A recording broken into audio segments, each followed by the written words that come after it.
سوچیں ذرا، آپ صبح اٹھتے ہیں، اپنا کرپٹو اکاؤنٹ چیک کرنے لگتے ہیں، ترکی کا ایک جانا مانا ایکسچینج تھوڈیکس، آپ لاگ ان کرتے ہیں اور کچھ نہیں ہوتا، بس ایک میسج لکھا آتا ہے سسٹم عارضی طور پر بند ہے۔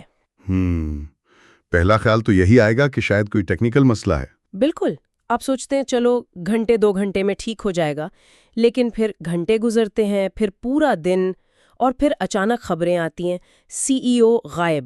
اور صرف غائب نہیں بلکہ اربوں ڈالر لے کر غائب، صارفین کے پیسے سب ڈوب گئے۔ ایک دم افراتفری، پورے ملک میں جیسے بھونچال آ گیا۔ جی ہاں، یہ کوئی معمولی تکنیکی خرابی نہیں تھی، یہ ترکی کی تاریخ کے سب سے بڑے آپ کہہ سکتے ہیں مالیاتی اسکینڈلز میں سے ایک کی شروعات تھی۔ ایک ایسا ایکسچینج جو اتنی تیزی سے اوپر گیا، لاکھوں لوگوں نے بھروسہ کیا، اور پھر یوں راتوں رات غائب۔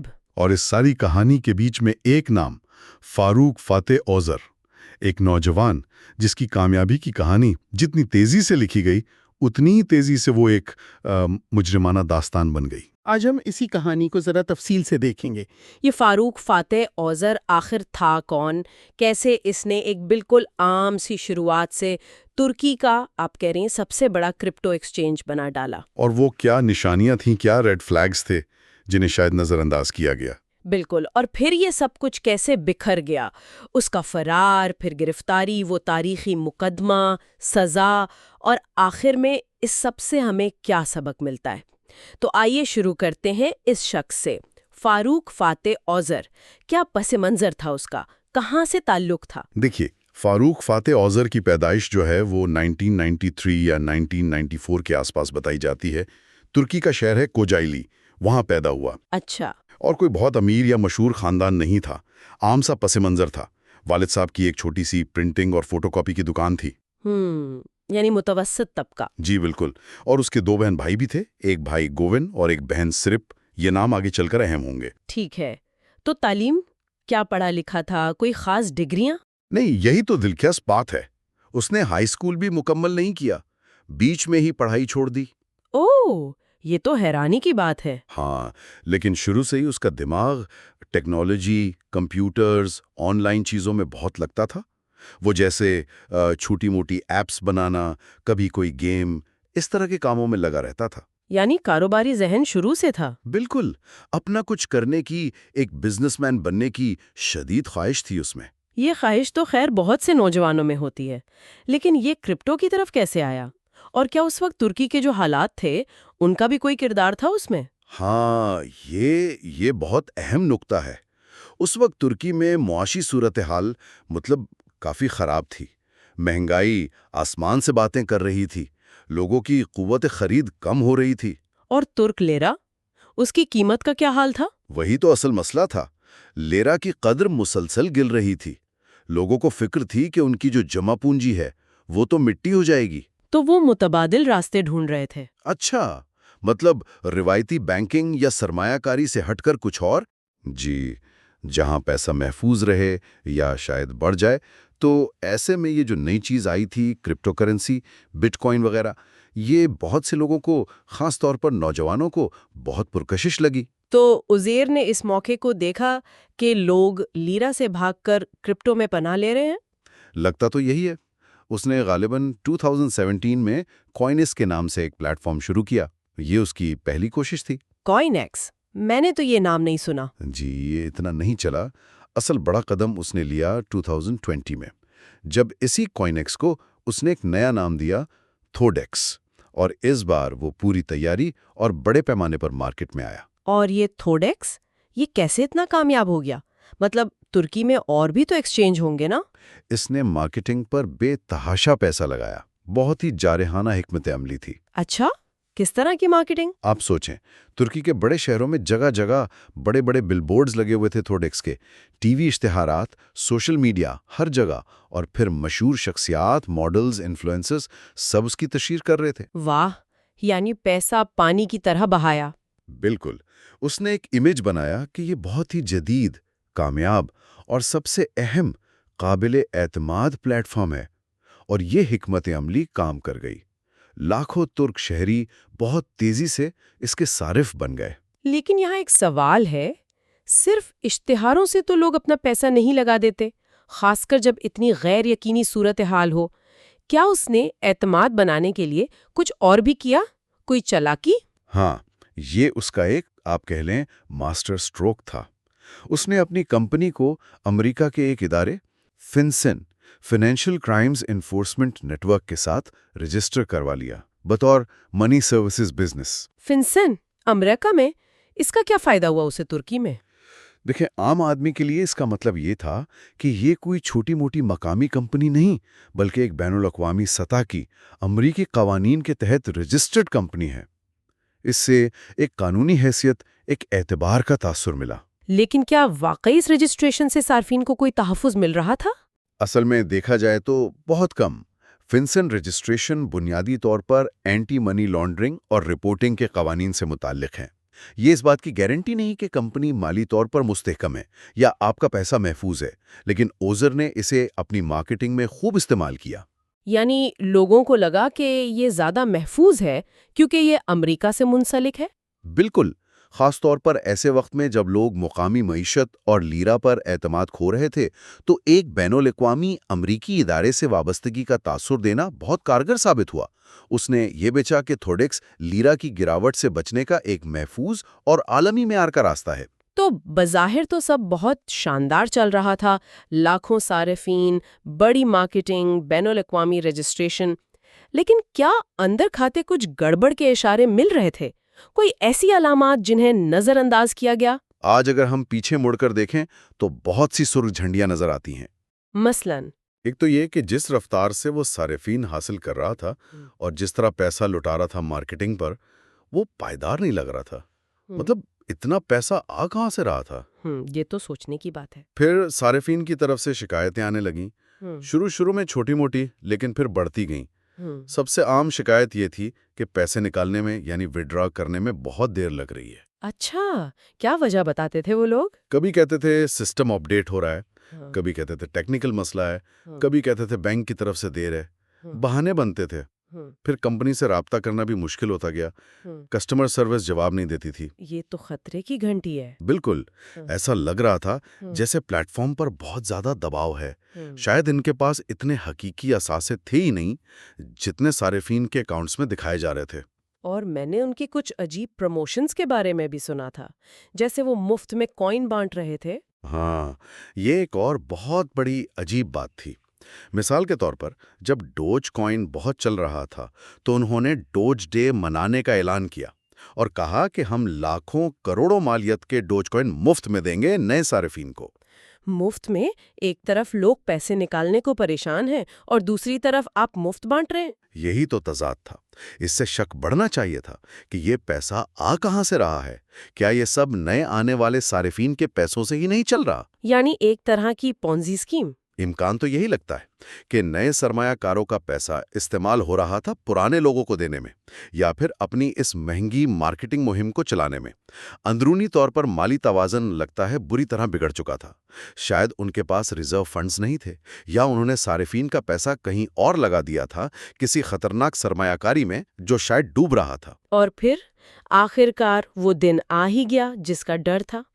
اپریل 2021 کیا ہوا بالکل اس دن؟ اپریل 2021 کے غالباً وسط کی بات ہے۔ اچانک تھوڈیکس پر ٹریڈنگ رک گئی، ویب سائٹ بند، ایپ بند۔ مطلب بالکل کام کرنا بند کر دیا؟ جی، لاکھوں صارفین نے دیکھا کہ وہ اپنے اکاؤنٹس تک نہیں پہنچ پا رہے۔ ان کا سارا پیسہ، ان کی امیدیں، سب کچھ اس بند اسکرین کے پیچھے پھنس گیا۔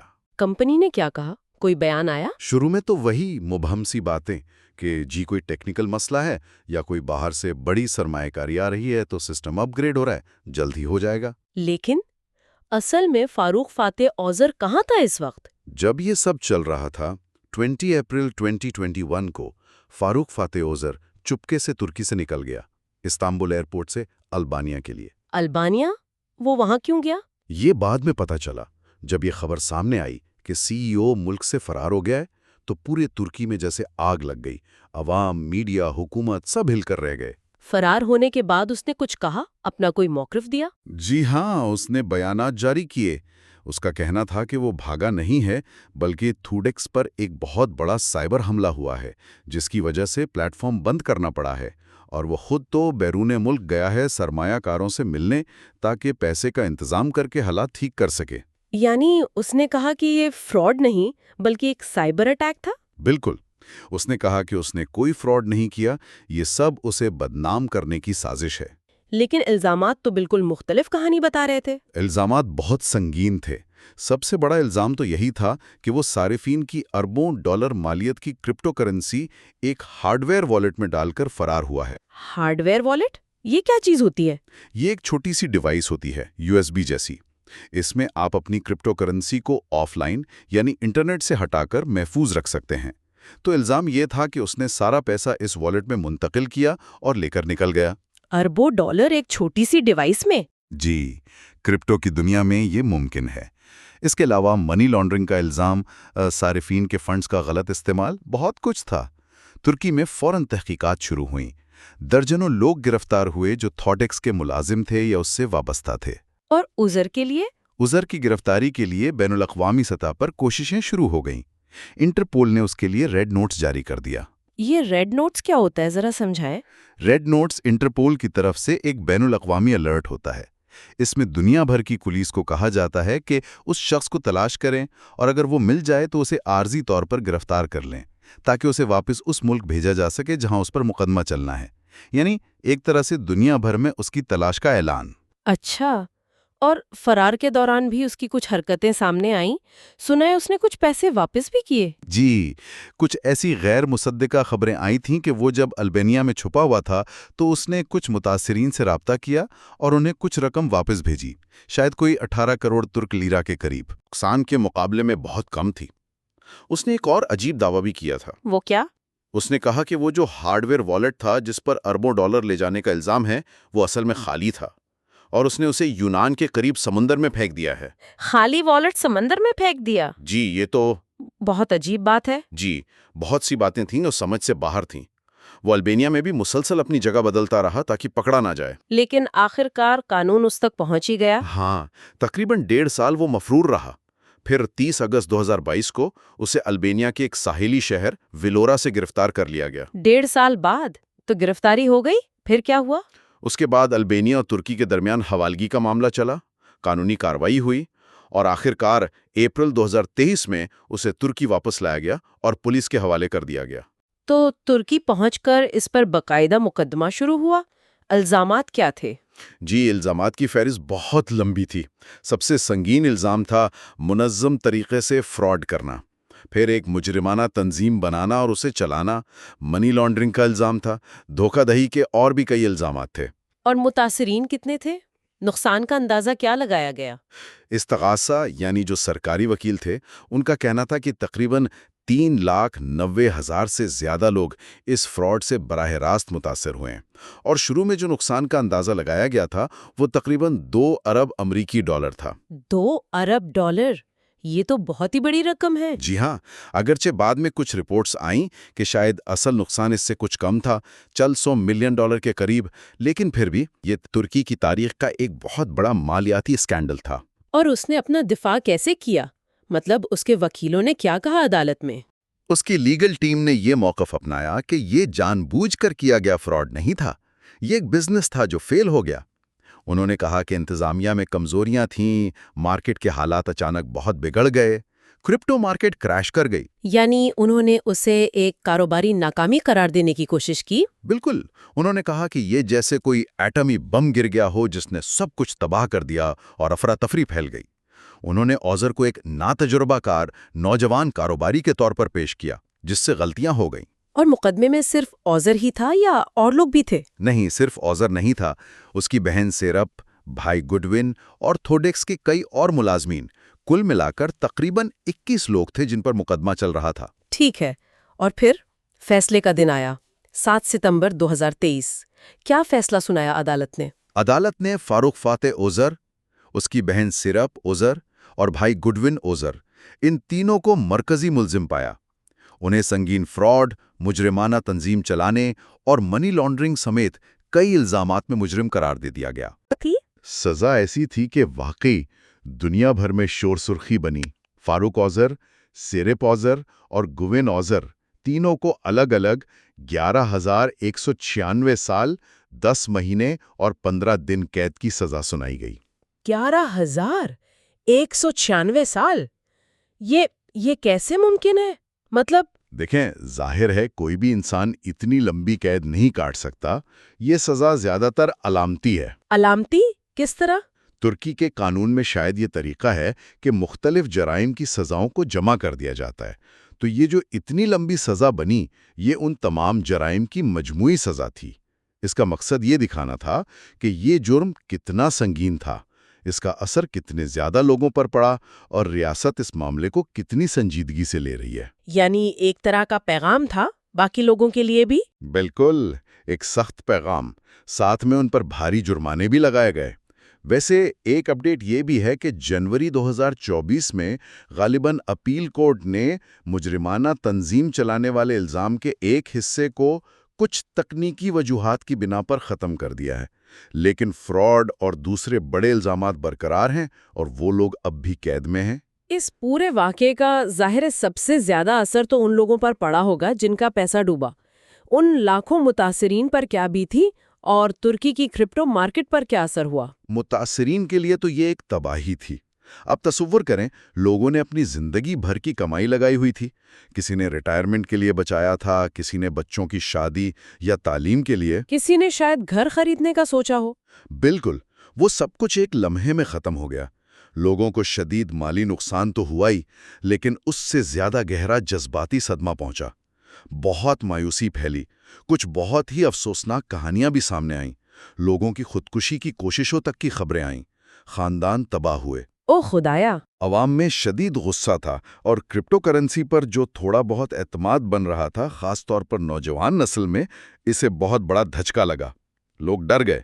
کیا حکومت نے پھر کوئی ایکشن لیا کرپٹو کو ریگولیٹ کرنے کے لیے؟ ہاں، اس اسکینڈل نے حکومت کو بھی حرکت میں آنے پر مجبور کیا۔ فوراً بعد ہی ترکی میں کرپٹو کرنسی کے ذریعے چیزیں خریدنے یا بیچنے یعنی ادائیگیوں پر پابندی لگا دی گئی۔ اچھا؟ جی، اور اس کے علاوہ حکومت نے کرپٹو ایکسچینجز کے لیے سخت قانون بنانے، ان کے لیے لائسنس لازمی قرار دینے اور صارفین کے پیسوں کے تحفظ کو یقینی بنانے کے لیے نئے ضابطے بنانے پر کام تیز کر دیا۔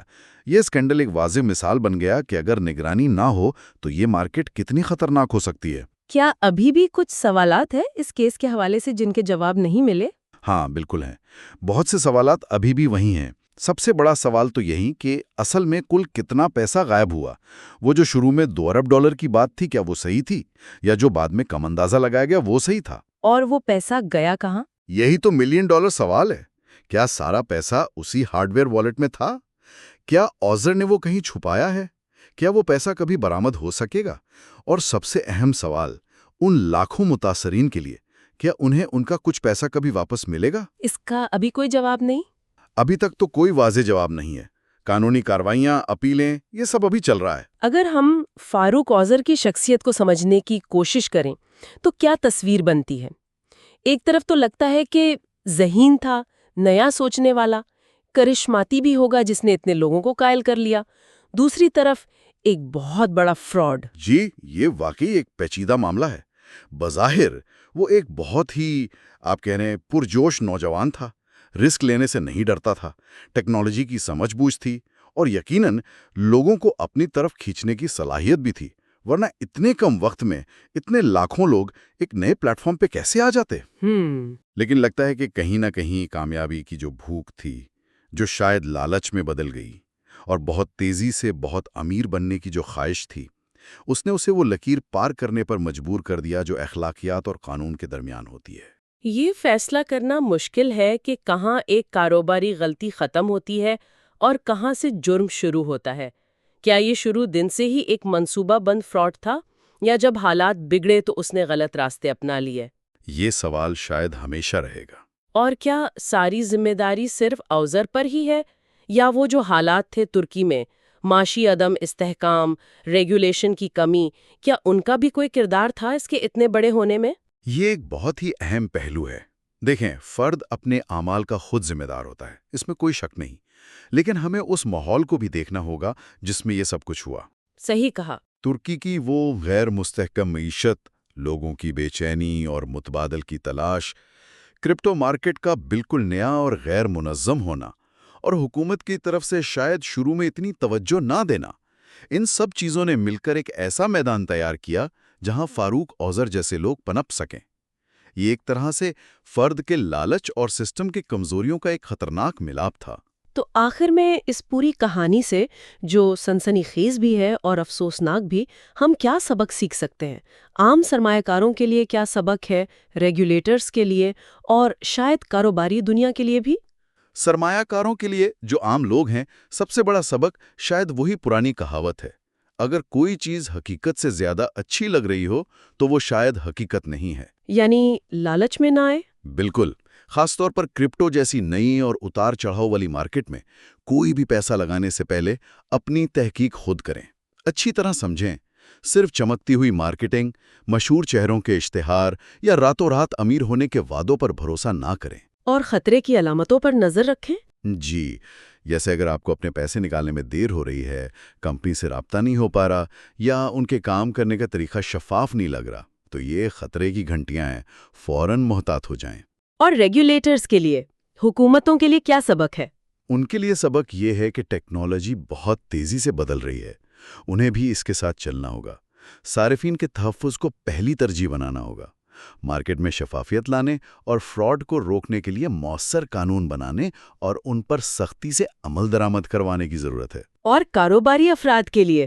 ان کے لیے سبق یہ ہے کہ بڑے خواب دیکھنا، آگے بڑھنا، یہ سب اچھی بات ہے، لیکن کامیابی کی دوڑ میں اخلاقیات، ذمہ داری اور قانون کا دامن کبھی نہیں چھوڑنا چاہیے، کیونکہ اگر وہ لکیر پار کر دی تو انجام بہت برا ہو سکتا ہے، جیسا کہ ہم نے اس کہانی میں دیکھا۔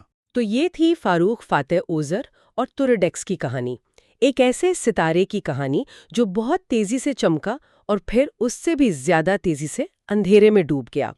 یہ کہانی ہمیں ٹیکنالوجی کی طاقت، انسانی لالچ کی گہرائیوں اور ایک غیر یقینی دنیا میں فوری کامیابی کے خوابوں اور ان کے خطرناک انجام کے بارے میں بہت کچھ بتاتی ہے۔ جی ہاں، اور یہ ہمیں بہت سے سوالات پر سوچنے پر مجبور کرتی ہے، خاص طور پر یہ کہ کرپٹو کرنسی جیسی جو نئی ٹیکنالوجیز آ رہی ہیں، ایک طرف تو وہ مالی آزادی اور نئے موقع کا وعدہ کرتی ہیں، لیکن دوسری طرف ان میں ایسے خطرات بھی چھپے ہیں جن کا شاید ہمیں ابھی پوری طرح اندازہ بھی نہیں۔ فاروق اوزر کی کہانی اس کی ایک مثال ہے۔ بالکل، اور یہ کہانی ہمیں یہ بھی سوچنے پر مجبور کرتی ہے کہ جب معاشی حالات خراب ہوں، غیر یقینی ہوں، تو لوگ بہتر مستقبل کی امید میں کتنا بڑا خطرہ مول لینے کو تیار ہو جاتے ہیں۔ اور یہ جو ٹیکنالوجی اور انسانی فطرت کا ملاپ ہے، یہ ہمیں مستقبل میں کہاں لے کر جائے گا، یہ ایک بڑا سوال ہے۔ یہ معلومات اور تجزیہ ہم نے آپ کے سامنے رکھا ہے تاکہ آپ خود ان تمام پہلوؤں پر غور کر سکیں اور اپنی رائے قائم کر سکیں۔ محتاط رہیں۔